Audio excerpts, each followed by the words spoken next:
All right, let's talk about something uncomfortable. Something you already know is true, but don't want to look at directly. You have a picture in your head of who you could be.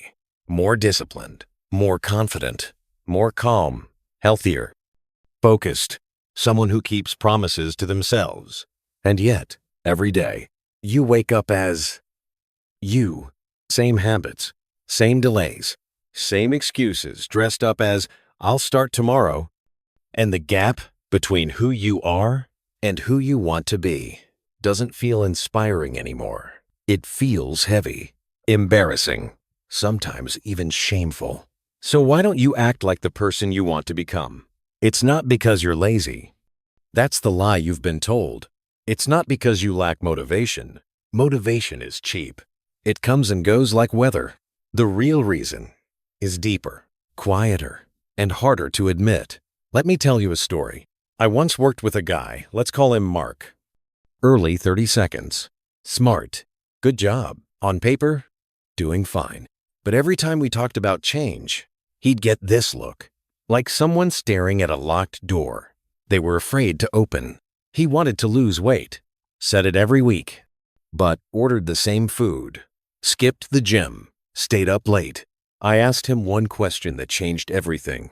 Who do you become if you actually succeed? He laughed at first. Then he went quiet. Because if he succeeded, he wouldn't be the funny overweight guy anymore.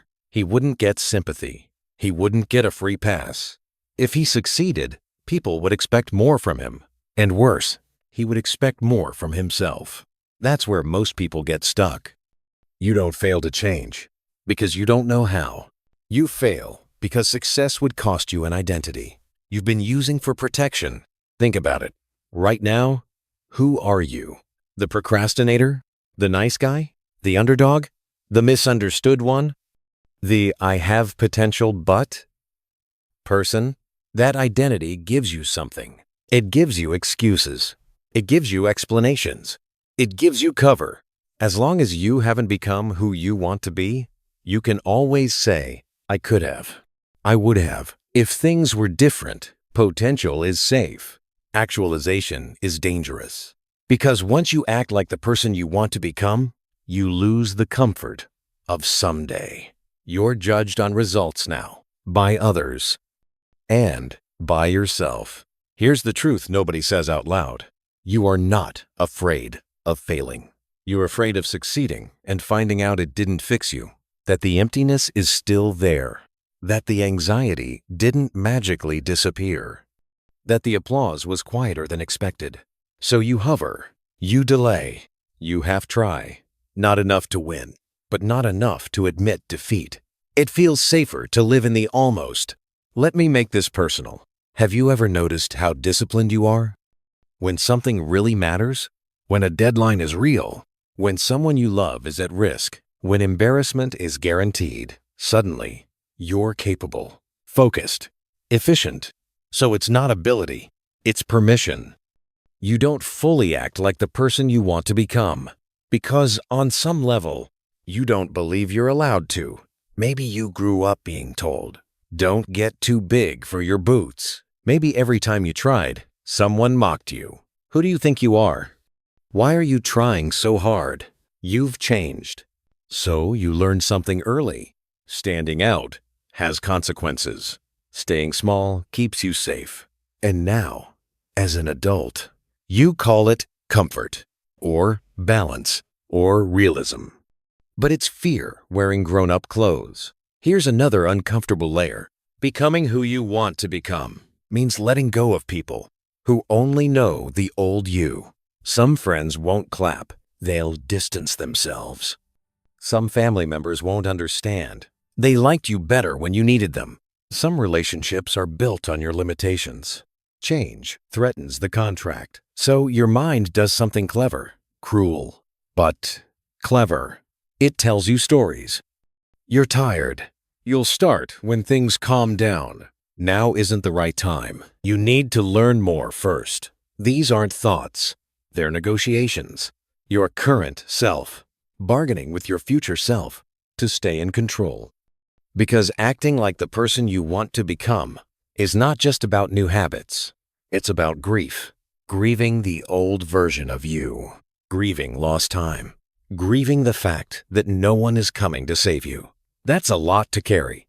So most people choose the easier pain. The pain of staying the same. It's familiar, predictable, manageable. The pain of growth is sharp, upfront, and has no guarantees. But here's the part that matters. The person you want to become isn't a fantasy. It's a signal from your nervous system that you're outgrowing your current life. You don't imagine that version of yourself by accident, and ignoring that signal doesn't make it go away. It turns into restlessness, irritation, numbness.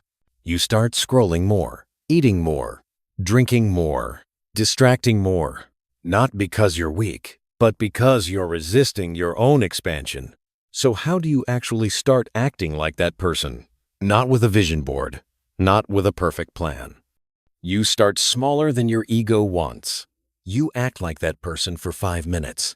The future you doesn't wake up motivated. They wake up committed. They don't feel ready. They feel responsible. They don't wait for confidence. Confidence shows up after action, not before. And here's the key. You stop asking, "How do I feel today?" and start asking, "What would the version of me I respect do next?" Not forever, not all at once, just next. One email, one walk, one hard conversation, one uncomfortable decision. You don't become that person by thinking about them. You become them by voting for them with small, boring actions when no one is watching. And yes, it will feel fake at first. That's normal. Every identity feels fake until it feels familiar. But let me leave you with this. 5 years from now, you will be someone. Not choosing is still choosing. The question isn't whether you'll change. You will. The question is whether you'll change by intention or by regret. Because the person you want to become is patient, but they are not infinite. And one day, they stop knocking. Don't wait for that silence to scare you into action. Act now. Not because you feel like it, but because deep down, you know exactly who you're capable of becoming. And it's time you stopped betraying that person.